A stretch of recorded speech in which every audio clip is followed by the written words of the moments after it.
Last हमने पढ़ा था क्लासिकल पीरियड, उसके बाद हमने अपना मेडिवल पीरियड के बारे में पढ़ा। उसके बाद आपका आता है अर्ली मॉडर्न पीरियड, जिसमें आपका पहला टॉपिक है मुग़ल एम्पायर, मुग़ल साम्राज्य। मुग़ल साम्राज्य एक ऐसा साम्राज्य था जो चगताई तुर्को मंगोल मूल के एक फ़ारसी राजवंश द्वारा स्थापित और शासित था, जो भारतीय उपमहाद्वीप और अफ़गानिस्तान के बड़े हिस्से में फैला हुआ था। मुग़ल साम्राज्य आपका अफ़गानिस्तान के एरिया में और भारतीय उपमहाद्वीप के एरिया में बहुत बड़े हिस्से में फैला हुआ था। ये चगताई तुर्को मंगोल मूल के एक फ़ारसी राजवंश द्वारा स्थापित किया गया था और उन्होंने ही इसका शासन किया था। साम्राज्य की शुरुआत परंपरागत रूप से पानीपत की पहली लड़ाई में दिल्ली सल्तनत के अंतिम शासक इब्राहिम लोदी पर संस्थापक बाबर की जीत के लिए की गई थी। जो इब्राहिम लोदी की बाबर के ऊपर जीत हुई थी, उसके बाद इस शासन की शुरुआत की गई। मुग़ल महिलाओं ने सिर से पैर तक कई तरह के गहने पहने थे। उनकी वेशभूषा में आमतौर पर पैजामा, चूड़ीदार, सलवार, गरारा शामिल थे। इस तरह के वो लोग अपने कॉस्ट्यूम्स पहनते थे, इन सभी में सिर के गहने, पायल और हार शामिल थे। ज्वेलरीज़ का भी वो लोग बहुत शौक़ रखते थे, बहुत तरह के अलग अलग तरह के वो लोग ज्वेलरीज़ पहनते थे। यह उनकी समृद्धि और समाज में उनकी रैंक के एक विशिष्ट चिन्ह के रूप में किया गया था। जो जितनी ज्वेलरी पहनता था, उतना ही उसकी समाज में प्रतिष्ठा बढ़ती थी, उनकी एक रैंक बनती थी। तो अपनी रैंक को दिखाने के लिए भी वो लोग बहुत ज्वेलरीज़ पहनते थे। मुग़ल काल के दौरान कढ़ाई वाले जूते पहनने की एक व्यापक परंपरा थी। सजावटी चमड़े के साथ और औघी की कला के साथ सजाया गया था। जिस तरह के एम्ब्रॉयडर जुतियाँ आप लोग इस टाइम पर भी देखते होंगे, बहुत ट्रेंड में है, तो पहले भी मुग़ल साम्राज्य से ही उस तरह के जुतियों का एक तरह से इनोवेशन स्टार्ट हुआ था। उस समय में लोग कढ़ाई वाले जूते बहुत पहनना करते थे। लखनऊ फुटवेयर आमतौर पर रईसों और राजाओं के पसंदीदा थे। लखनवी फुटवेयर्स, जो लखनवी कढ़ाई के फुटवेयर्स, जो लखनवी जिसको हम कहते हैं, उस तरह के फुटवेयर्स उस समय के जो रईस लोग थे और जो राजा लोग थे, वो लोग उस तरह के फुटवेयर्स को बहुत पसंद करते थे। मुग़ल साम्राज्य की पुरुष और महिलाओं ने बेहतरीन सामग्रियों से बने सुंदर और महंगे कपड़े और ख़ुद को सिर से पैर तक आभूषण से सजाया। जो मुग़ल साम्राज्य के आपके मेल्स और फीमेल्स थे, पुरुष और महिलाएं थी, उन्होंने बहुत ही अच्छे फैब्रिक्स, बहुत ही अच्छी ज्वेलरी पहनी हुई थी। मुग़ल महिलाओं के वस्त्र बेहतरीन मसलिन, सिल्क, वेलवेट और ब्रोकेट से बने हुए थे। बहुत ही टॉप क्वालिटी के वो लोग मसलिन के फैब्रिक्स, सिल्क के फैब्रिक्स, वेलवेट और ब्रोकेट के यूज़ करते थे। उनके कपड़ों के लिए इस्तेमाल की जाने वाली मसलिन 3 प्रकार की होती थी। अब एरावन, बाफ्त हवा और शबनम, ये 3 मसलिन की क्वालिटीज़ थी, जिस क्वालिटीज़ को वो लोग अपने कपड़ों में यूज़ करते थे। शबनम नामक मसलिन को डक्का से लाया गया था और ढाका मलमल के रूप में प्रसिद्ध था। जो इसमें शबनम मसलिन जो हमने लास्ट में पढ़ी है, जिसका मतलब होता है शाम की औस, ये जो आपका मसलिन था, इसको ढाका से लाया गया था। ढाका में ढाका उस समय में इस शबनम मसलिन के लिए ही फेमस था।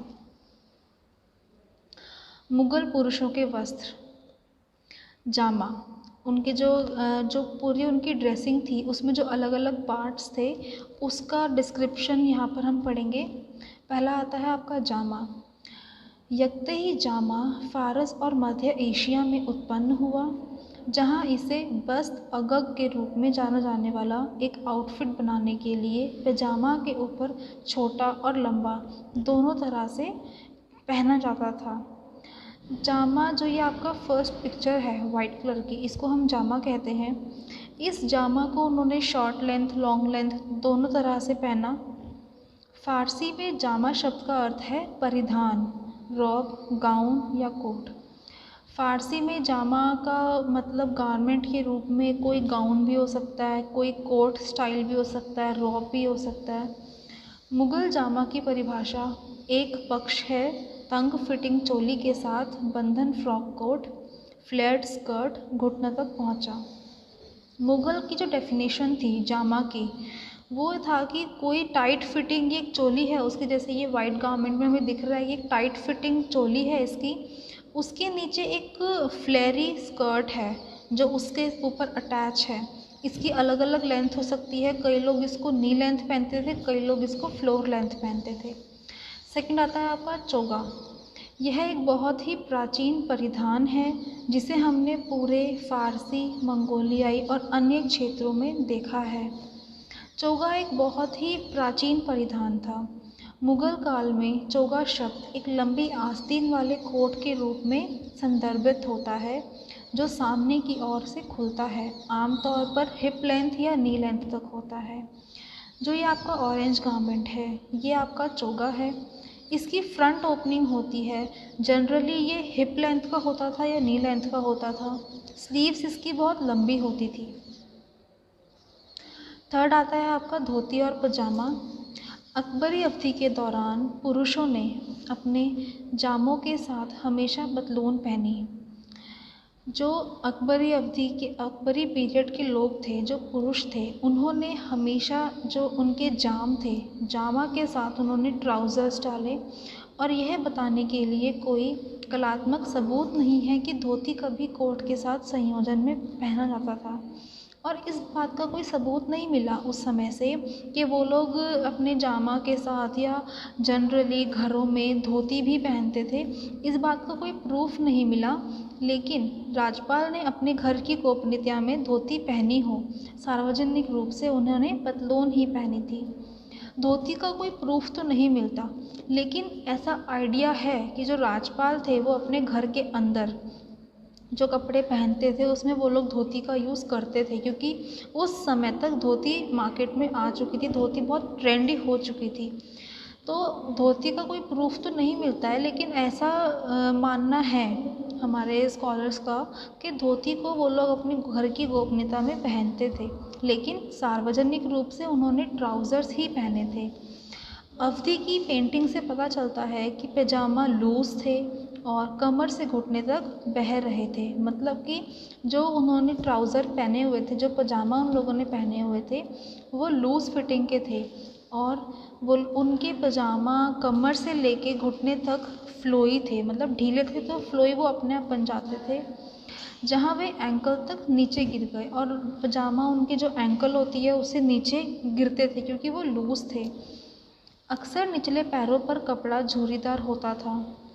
यह सुझाव देता है कि पैजामा पैर से अधिक लंबा था, जाम की आस्तीन की तरह। जिस तरह से उनकी जाम की स्लीव्स होती थी लंबी, उसी तरह से उनके जो पजामा होते थे वो उनकी लेंथ से ज़्यादा बड़े होते थे, इसीलिए वो चूड़ीदार बनते थे उनके एंकल्स के ऊपर। कभी भी पजामा रंग में जाम से मेल नहीं खाता है और ठोस रंग अकबर के शासनकाल के दौरान फैशन के रूप में दिखाई देते हैं। जो पजामा, जो ट्राउज़र्स वो लोग जामा के नीचे पहनते थे, वो कभी भी सेम कलर नहीं होते थे, कंट्रास्ट यूज़ करते थे वो लोग ज़्यादातर। और ठोस कलर्स यानी कि सॉलिड कलर जो आपके एक्चुअल कलर होते हैं, मतलब किसी भी तरह का कोई शेड नहीं, रेड, ग्रीन, ब्लू, जो सॉलिड कलर होते हैं, इस तरह के कलर्स शासनकाल के दौरान फैशन में दिखाई देते हैं। नेक्स्ट आता है आपका पटका, जो मेल्स पहनते थे। जामा की कमर के चारों ओर महीन कपड़े का एक लंबा टुकड़ा सैश की तरह बंधा था, यह पटका था।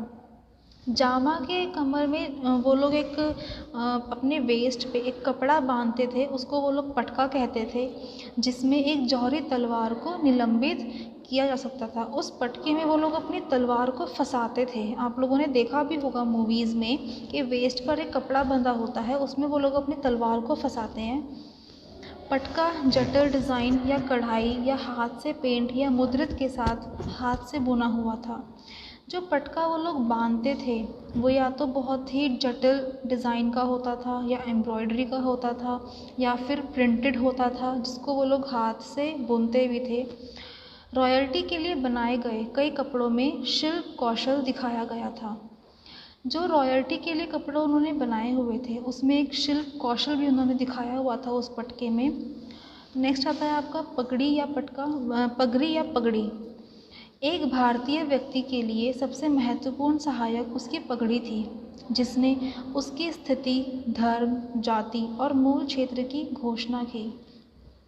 जो भी आप लोगों ने जो हिस्टोरिकल सीरियल्स होते हैं या मूवीज़ होती हैं, उनमें आप लोगों ने देखा होगा कि पगड़ी का एक बहुत ही स्ट्रॉन्ग इम्पैक्ट था उनकी सोसाइटी में।